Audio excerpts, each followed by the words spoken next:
Hello everyone, स्वागत है आप सभी का हमारे यूट्यूब चैनल निधि पाठशाला में। आज हम लोग पढ़ेंगे विश्व के प्रमुख मरुस्थल के बारे में, जिसे हम रेगिस्तान कहते हैं या फिर हम इसे डेजर्ट भी कहते हैं। तो आइए समझ लेते हैं रेगिस्तान किसे कहते हैं। तो रेगिस्तान उस क्षेत्र को कहा जाता है जहाँ पर पानी की मात्रा बहुत कम होती है, यानी जहाँ पर वर्षा कम होती है, ऐसे क्षेत्र को कहा जाता है मरुस्थल या फिर रेगिस्तान भी इसे कहते हैं।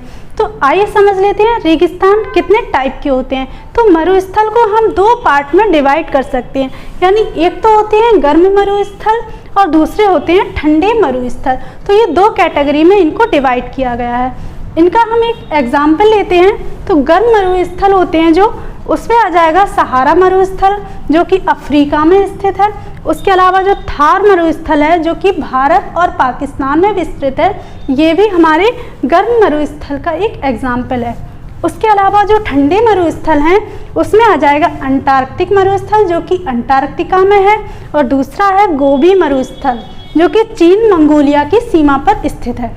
तो आई होप फ्रेंड्स ये दोनों पॉइंट आपको बहुत अच्छे से समझ में आए होंगे कि गर्म मरुस्थल और ठंडे मरुस्थल कौन से होते हैं। अब इनसे जुड़ा हुआ दो हमारे पॉइंट है इम्पोर्टेंट, जिसको आपको बहुत अच्छे से याद रखना है।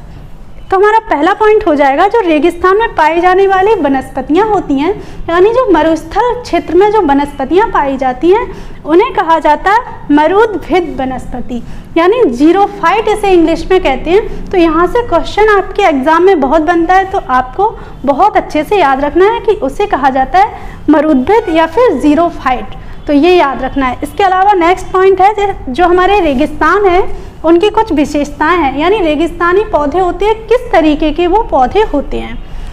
तो उनकी विशेषता होती है कांटेदार वनस्पतियां होती हैं, यानी वहाँ पर जो पौधे होते हैं वो कांटेदार होते हैं। उसके अलावा नेक्स्ट है हमारा नुकीली पत्तियां होती है, यानी वहाँ पर जो पत्तियां होती हैं पौधों की वो नुकीली होती हैं।